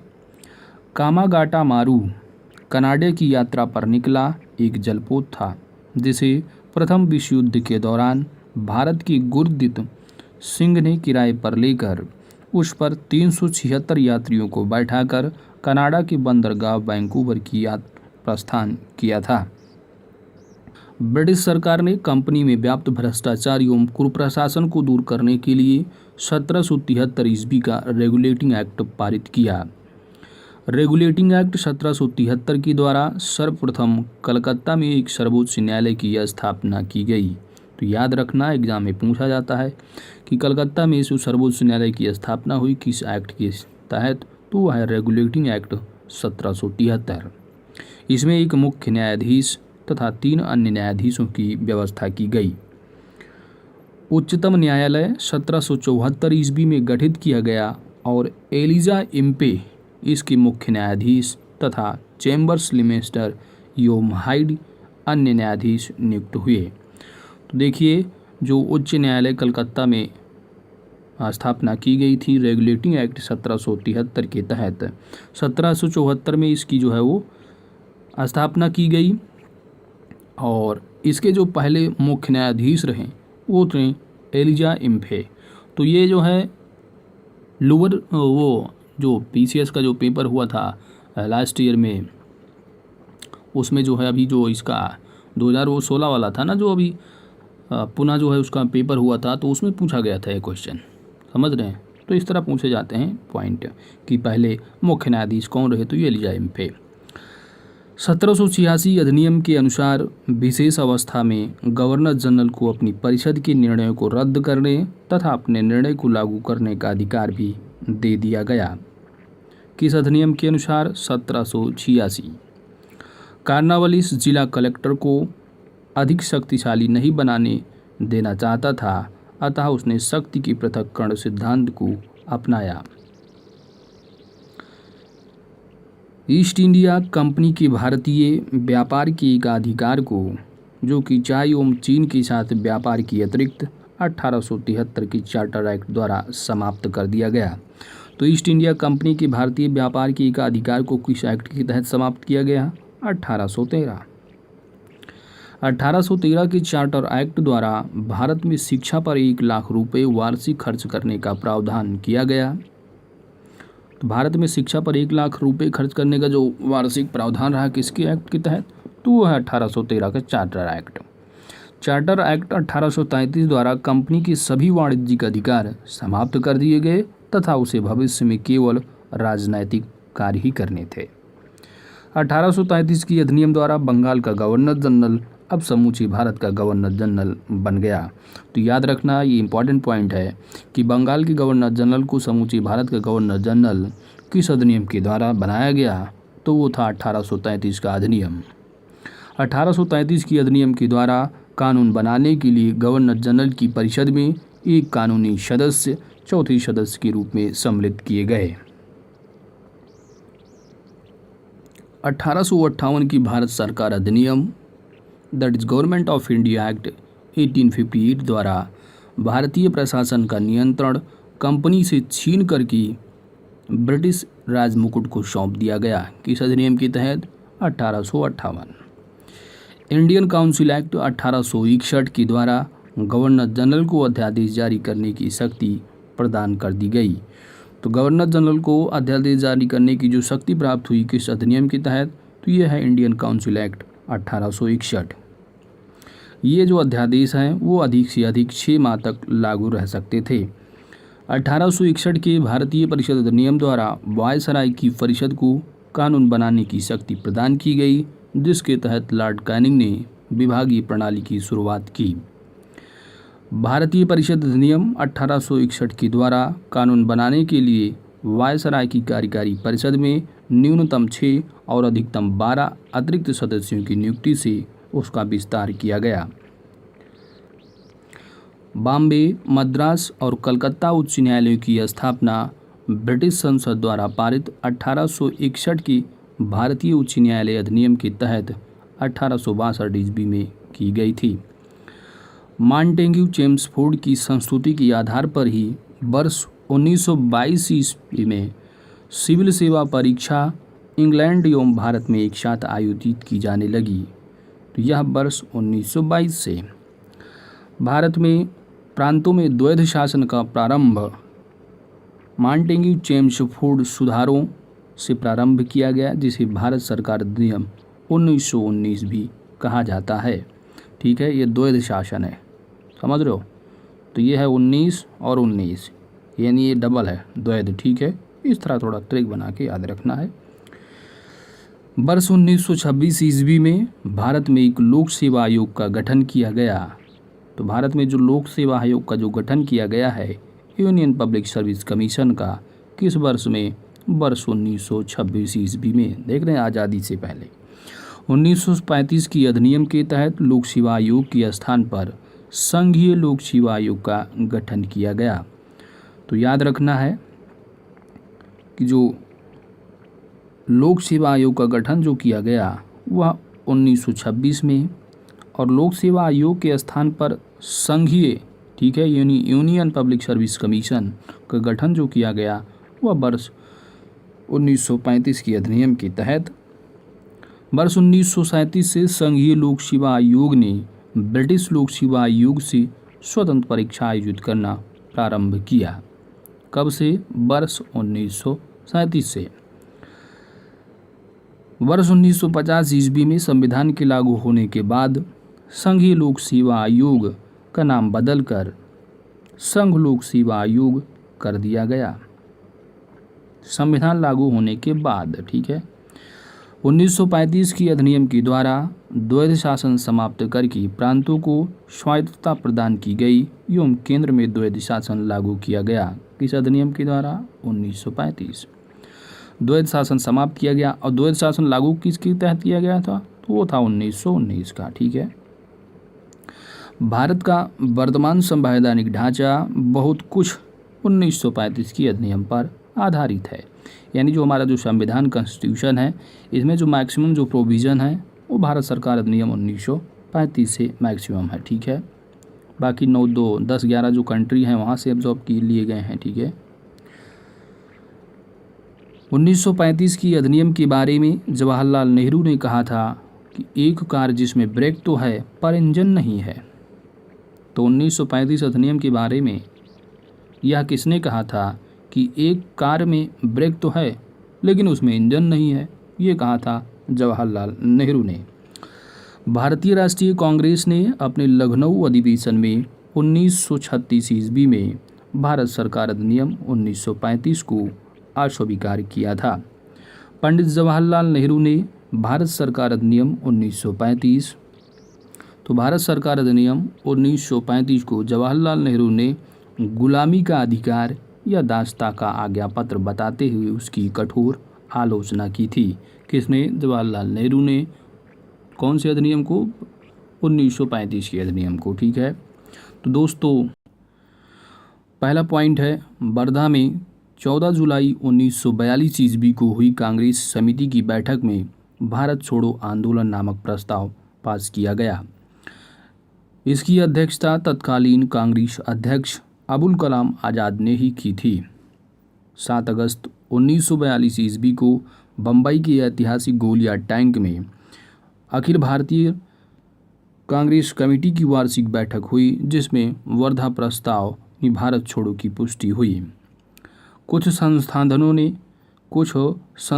के बाद 8 अगस्त 1942 ईस्वी को प्रस्ताव स्वीकार कर लिया गया और भारत की स्वतंत्रता संघर्ष के तहत अंग्रेजों के विरुद्ध भारत छोड़ो आंदोलन प्रारंभ करने की घोषणा की गई। 8 अगस्त 1942 ईस्वी को अखिल भारतीय कांग्रेस कमेटी की बैठक में पंडित जवाहरलाल नेहरू द्वारा भारत छोड़ो प्रस्ताव पेश किया गया था, जिसका सरदार वल्लभ भाई पटेल ने समर्थन किया था। इस प्रस्ताव का आलेख स्वयं महात्मा गांधी ने नेहरू और आज़ाद के सहयोग से बनाया था। Hindu Mahasabha, Communist Party of India, Unionist Party of Punjab एवं मुस्लिम लीग ने भारत छोड़ो आंदोलन का समर्थन नहीं किया था। किसने किसने? Hindu Mahasabha, Communist Party of India और यूनियनिस्ट पार्टी ऑफ पंजाब, ये मुस्लिम लोग। ठीक है, तो ये चार थे, इन्होंने जो है वो भारत छोड़ो आंदोलन का समर्थन नहीं किया था। 9 अगस्त 1942 ईस्वी को भारत छोड़ो आंदोलन आरंभ हुआ। तो याद रखना है कि भारत छोड़ो आंदोलन का आरंभ जो हुआ है कब? 9 अगस्त 1942 ईस्वी को। आंदोलन आरंभ होते ही ऑपरेशन जीरो आवर के तहत गांधी जी तथा अन्य चोटी की कांग्रेस नेताओं को जो है वो गिरफ्तार कर लिया गया। गांधी जी को गिरफ्तार करके सरोजनी नायडू सहित जो है वो पूना के आगा खां पैलेस में रखा गया। भारत छोड़ो आंदोलन के समय जो भारत का प्रधान सेनापति थे वो थे लॉर्ड बेबल। भारत छोड़ो आंदोलन के दौरान बम्बई के विभिन्न भागों से कांग्रेस का गुप्त रेडियो प्रसारित किया जाता था, जिसे मद्रास तक सुना जा सकता था। राम मनोहर लोहिया नियमित रूप से इस रेडियो पर जो है वो प्रसारण करते थे। कौन? राम मनोहर लोहिया। उषा मेहता कांग्रेस की भूमिगत रेडियो का संचालन करने वाले छोटे दल की एक महत्वपूर्ण सदस्यता थी। महात्मा गांधी के भारत छोड़ो आंदोलन के दौरान अमेरिकी पत्रकार लुई फिशर उनके साथ में थे, जो गांधी जी के जीवनीकार थे। भारत छोड़ो आंदोलन के दौरान जयप्रकाश नारायण ने हजारीबाग की सेंट्रल जेल से फरार होकर भूमिगत गतिविधियों को संगठित किया था। भारत छोड़ो आंदोलन के दौरान बम्बई में कांग्रेस सम्मेलन को संबोधित करते हुए गांधी जी ने जो भाषण दिया था उसके बारे में पट्टाभी सीतारमैया ने लिखा है कि वास्तव में गांधी जी उस दिन अवतार एवं पैगंबर की प्रेरक शक्ति से प्रेरित होकर भाषण दे रहे थे। भारत छोड़ो आंदोलन की एक महत्वपूर्ण विशेषता थी कि देश के कई स्थानों पर समानांतर सरकार की स्थापना। बलिया की अगर बात की जाए तो अगस्त 1942 ईस्वी में चित्तू पांडे के नेतृत्व में, जबकि तामलुक मिदनापुर बंगाल में दिसंबर 1942 से सितंबर 1944 तक यहाँ की जातीय जो सरकार थी उसने तूफान पीड़ितों की सहायता के लिए कार्यक्रम प्रारंभ किया। तो भारत छोड़ो आंदोलन का बलिया से जो नेतृत्व किए थे वो चित्तू पांडे थे। एग्जाम में पूछा जा चुका है। ठीक है, आगे चलते हैं। सतारा महाराष्ट्र की अगर बात की जाए तो यहाँ पर 1943 के मध्य से 1945 तक यह सबसे लंबे समय तक चलने वाली सरकार थी। यहाँ पर प्रति सरकार के नाम से समानांतर सरकार स्थापित की गई और इसके प्रमुख जो थे वो थे कौन? याद रखना है, ये हैं YB चौहान और नाना पाटिल। बीमारी के आधार पर गांधी जी को 6 मई 1944 ईस्वी को रिहा कर दिया गया।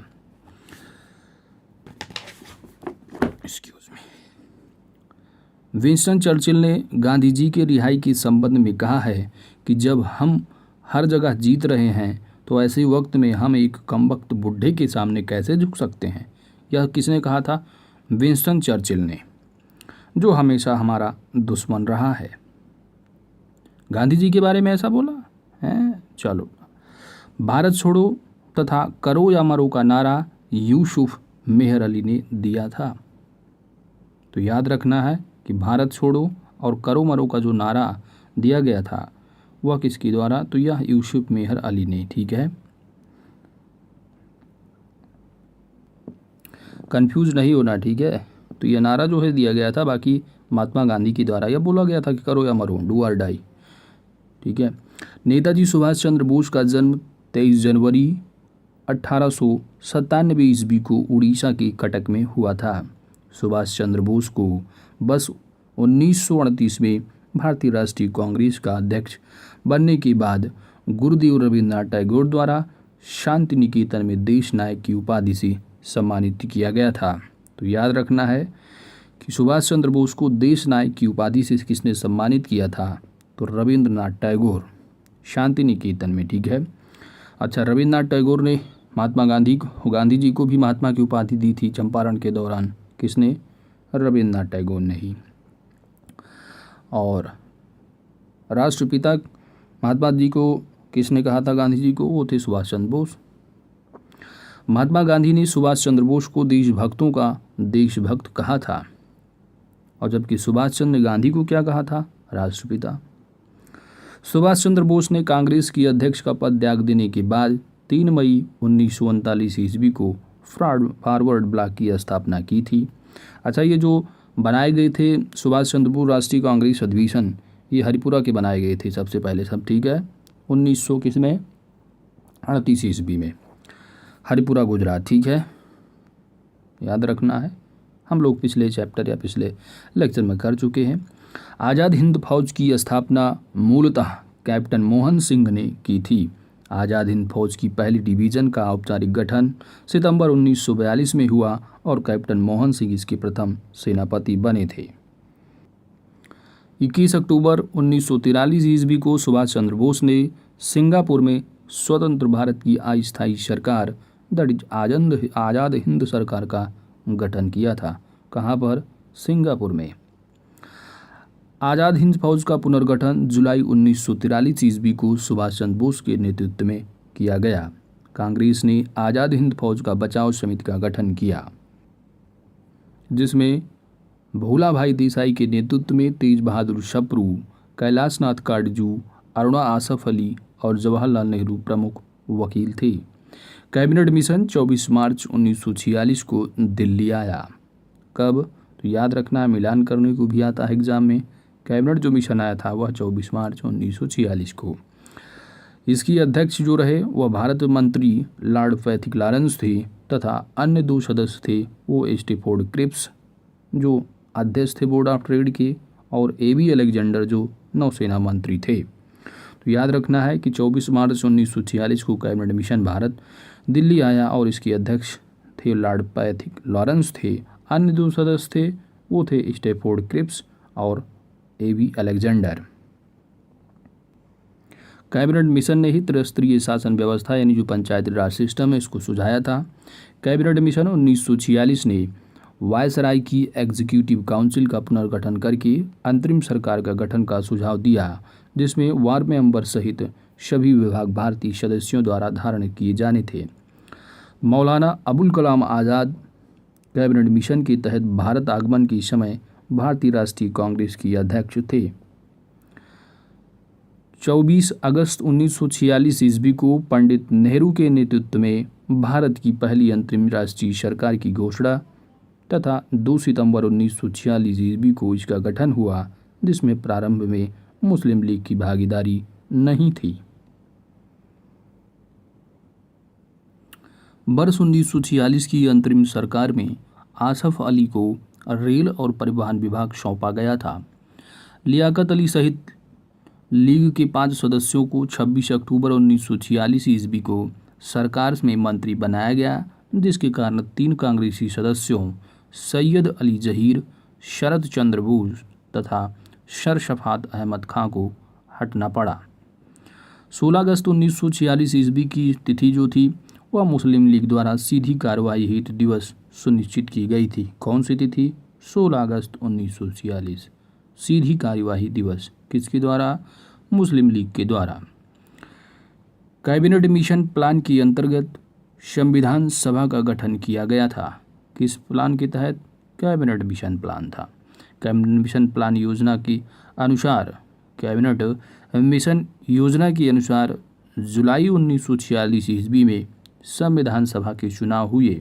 संविधान सभा का प्रथम अधिवेशन 9 दिसंबर 1946 ईस्वी को हुआ था, जिसके अस्थायी जो सदस्य रहे डॉक्टर सच्चिदानंद सिन्हा थी, जबकि जो 11 दिसंबर को 1946 को बैठक हुई जो कि संविधान सभा की दूसरी बैठक या आप कह सकते हैं संविधान सभा की अस्थायी बैठक रही, जिसमें कि डॉक्टर राजेंद्र प्रसाद को अस्थायी अध्यक्ष निर्वाचित किया गया, जबकि जो प्रथम अधिवेशन 9 दिसंबर को हुआ था इसके अस्थायी जो सदस्य रहे डॉक्टर सच्चिदानंद सिन्हा। ठीक है, तो ये पॉइंट एग्जाम में पूछा जाता है, याद रखना है। ब्रिटिश युग में जीबी मालवंकर वर्ष 1946 ईस्वी से 14 अगस्त 1947 ईस्वी तक केंद्रीय लेजिस्लेटिव असेंबली के अध्यक्ष रहे एवं भारत की स्वतंत्र होने के बाद लोकसभा के प्रथम अध्यक्ष के रूप में भी वर्ष 1952 से 1956 तक रहे। जीबी मालवंकर वर्ष 1937 से 1946 के दौरान बम्बई प्रांत की लेजिस्लेटिव असेंबली के अध्यक्ष रहे। भारत की स्वतंत्रता के समय क्लीमेंट आर एटली ब्रिटिश की प्रधानमंत्री थे। ठीक है, तो याद रखना है ये लेबर पार्टी के थे। ठीक है, किस पार्टी से बिलोंग करते थे क्लीमेंट एटली, तो ये थे लेबर पार्टी से। अब ब्रिटेन की प्रधानमंत्री इटली ने 20 फरवरी 1947 ईस्वी को हाउस ऑफ कॉमन्स में ये घोषणा की कि अंग्रेज जून 1948 के पहले ही उत्तरदायी लोगों को 17 हस्तांतरित करके भारत जो है वो छोड़ देंगे। नेक्स्ट पॉइंट है माउंटबेटन योजना से संबंधित। तो माउंटबेटन योजना जो है वो 3 जून 1947 को आई थी। इसके अनुरूप ब्रिटिश संसद द्वारा जुलाई 1947 ईस्वी में भारतीय स्वतंत्रता अधिनियम पारित किया गया, जिसमें भारत और पाकिस्तान नामक 2 डोमिनियन की स्थापना के लिए 15 अगस्त 1947 की तिथि निश्चित की गई। ठीक है, तो जो बंटवारा हुआ है माउंटबेटन योजना के तहत हुआ है, किस अधिनियम के तहत? भारतीय स्वतंत्रता अधिनियम 1947 के तहत। गांधी जी का यह सुझाव था कि अंतरिम जो सरकार है वह पूर्ण रूप से लीग के नेता जिन्ना के हाथों सौंप दी जाए, जिससे भारत में सांप्रदायिक दंगों को रोका जा सके। 15 जून 1947 ईस्वी को जिस समय कांग्रेस महासमिति ने दिल्ली में भारत के विभाजन का प्रस्ताव स्वीकृत किया, उस समय कांग्रेस की अध्यक्ष आचार्य JB कृपलानी थे। 14 से 15 जून 1947 को संपन्न अखिल भारतीय कांग्रेस कमेटी की बैठक में भारत विभाजन के विपक्ष में खान अब्दुल गफ्फार खां, जिसे सीमांत की गांधी के नाम से भी जाना जाता है, इन्होंने मतदान किया था। तो याद रखना है कि जो अखिल भारतीय कांग्रेस कमेटी की जो बैठक हुई थी, इसकी जो भारत विभाजन के जो विपक्ष में, पक्ष में नहीं विपक्ष में जो मतदान किया था किसने? खान अब्दुल गफ्फार खां, जिसे सीमांत गांधी के नाम से भी जाना जाता है। डॉक्टर सैफुद्दीन किचलू ने वर्ष 1947 ईस्वी में कांग्रेस कमेटी की बैठक द्वारा विभाजन के प्रस्ताव को पारित होने को राष्ट्रवाद का संप्रदायवाद के पक्ष में समर्पण के रूप में लिया। 15 अगस्त 1947 ईस्वी की मध्यरात्रि केंद्रीय असेंबली में जनगण मन तथा इकबाल गीत का गीत जो है वो सारे जहां से अच्छा हिंदुस्तान हमारा EMS सुब्बलक्ष्मी ने गाया था। तो याद रखना है कि जो जनगण मन है यह इकबाल के द्वारा गाया था, जबकि जो सारे जहां से अच्छा हिंदुस्तान हमारा यह EMS सुब्बलक्ष्मी ने गाया था। स्वतंत्र भारत की प्रथम गवर्नर जनरल लॉर्ड माउंटबेटन। तो याद रखना है कि स्वतंत्र भारत के प्रथम गवर्नर जनरल कौन थे? तो वो थे लॉर्ड माउंटबेटन। और प्रथम भारतीय गवर्नर जनरल कौन थी? ये चक्रवर्ती राजगोपालाचारी रहे, जो कि 48 से 50। और भारत स्वतंत्रता के बाद जो प्रथम गवर्नर रहे 1947 से 48 वो लॉर्ड माउंटबेटन थे। ठीक है, याद रखना, इंपॉर्टेंट पॉइंट है, यहाँ से क्वेश्चन बनता है।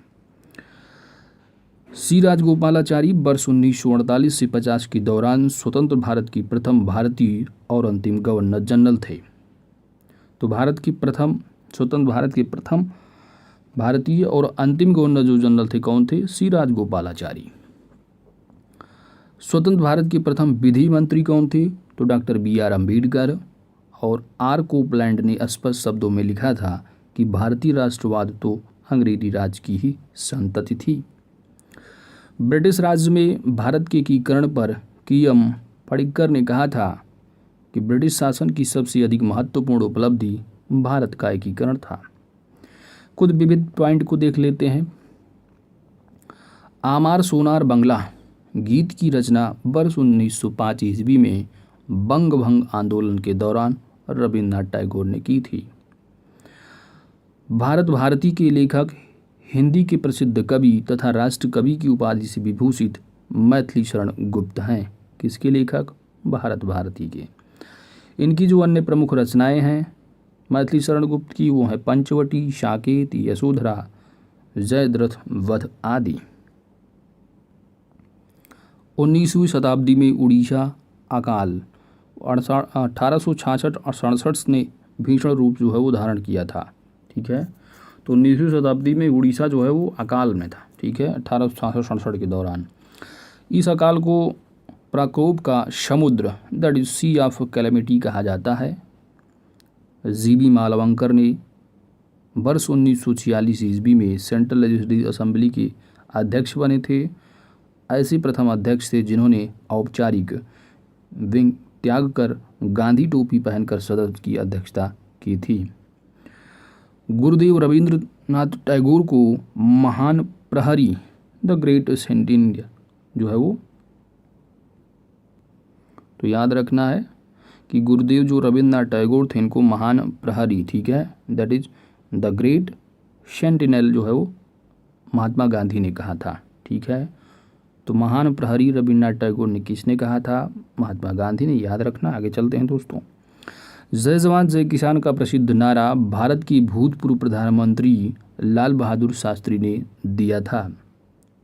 भारत छोड़ो आंदोलन जो कि 9 अगस्त 1942 ईस्वी को प्रारंभ हुआ था, उस समय गांधी ने जो है वो कहा था कि आज़ादी हमारी पहुंच के अंतर्गत है और हम इसे कस कर पकड़ना चाहिए। ठीक है, तो आज़ादी हमारी जो है वो पहुंच के अंतर्गत है और इसको जो है हमको कस कर बिल्कुल पकड़ना चाहिए। ये किसने कहा था? तो महात्मा गांधी ने। पंडित जवाहरलाल नेहरू ने स्वतंत्रता के बाद ये कहा था कि प्रत्येक वस्तु प्रतीक्षा कर सकती है परंतु कृषि नहीं। जवाहरलाल नेहरू की जीवनी जो कार है वो कौन है? तो फ्रैंक मोरेस। लॉर्ड माउंटबेटन ने भारत विभाजन के लिए मोहम्मद अली जिन्ना को उत्तरदायी ठहराया था। अगस्त 1923 ईस्वी में संपन्न बनारस हिंदू महासभा की अधिवेशन की अध्यक्षता पंडित मदन मोहन मालवीय के द्वारा की गई थी। नेक्स्ट पॉइंट है कि डॉक्टर पट्टाभी सीतारामैया प्रमुख राष्ट्रवादी तथा भारतीय राष्ट्रीय कांग्रेस की सरकारी इतिहासकार थे। वर्ष 1929 के मध्य भारत सरकार ने भारतीय श्रम पर एक राजकीय आयोग की नियुक्ति की घोषणा की थी। कुछ पत्र पत्रिकाएं हैं, उनसे संबंधित लेखक हैं, तो आइए यहाँ पर देखते हैं दोस्तों। महात्मा गांधी, ठीक है, तो हिंद स्वराज जो है कि लेखक कौन है? महात्मा गांधी। न्यू इंडिया यानी बेसेंट, केसरी बाल गंगाधर तिलक। न्यू इंडिया कॉमनवेल्थ, ठीक है, हम लोग पढ़ के आए हैं पिछले प्रीवियस चैप्टर में। ठीक है, तो ये टू द पॉइंट नोट को भी यानी लेक्चर को देखना ज़रूरी है। केसरी की बात की जाए तो Bal Gangadhar Tilak. India Wins Freedom के लेखक अबुल कलाम आज़ाद हैं। Discovery of India Jawaharlal Nehru Commonwealth Annie Besant. The Indian Struggle के लेखक तो ये हैं Subhash Chandra Bose. Unhappy India Lala Lajpat Rai. Towards Struggle Jayaprakash Narayan. Springing Tiger तो ये हैं ह्यूग टोए।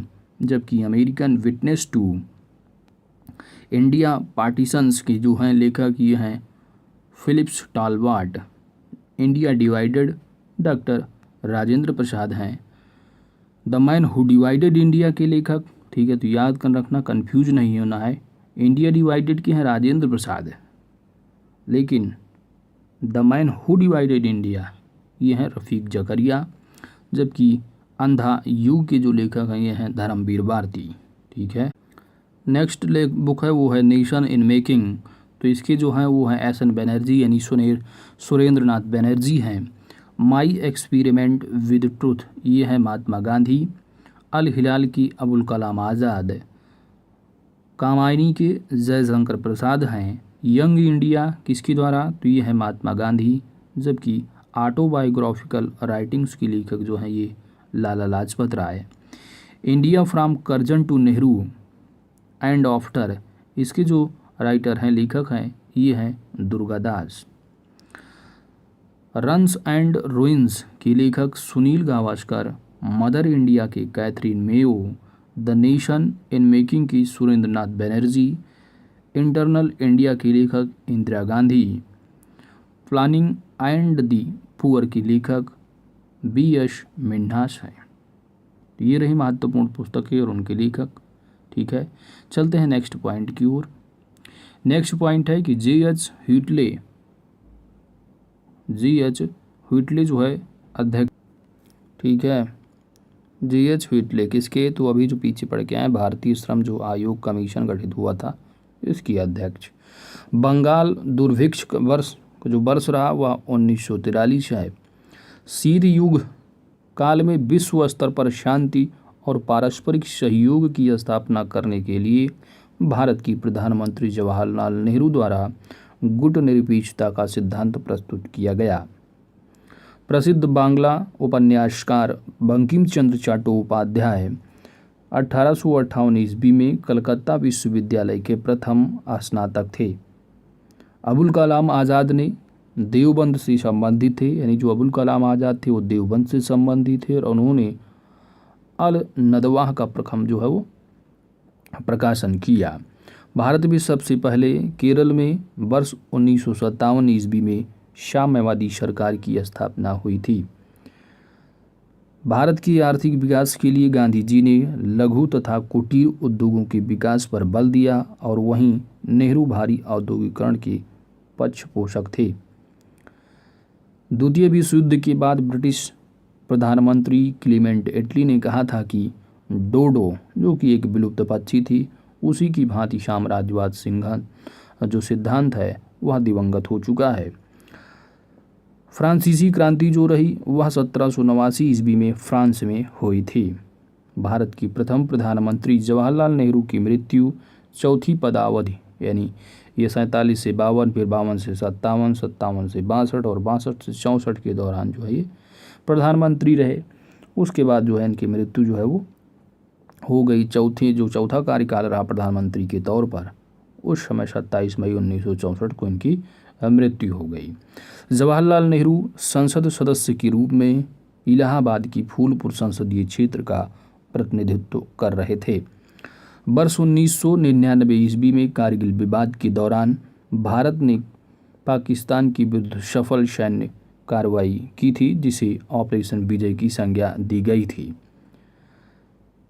भारत के भूतपूर्व प्रधानमंत्री स्वर्गीय चौधरी चरण सिंह की स्मृति में प्रतिवर्ष 23 दिसंबर को कृषक दिवस मनाया जाता है। प्रथम अखिल भारतीय समाजवादी युवा कांग्रेस कलकत्ता में 27 दिसंबर 1928 को संपन्न हुई थी। इस कांग्रेस की अध्यक्षता पंडित जवाहरलाल नेहरू ने की थी। अलीपुर सेंट्रल जेल कोलकाता में स्थित है और इसकी स्थापना वर्ष 1910 ईस्वी में की गई थी।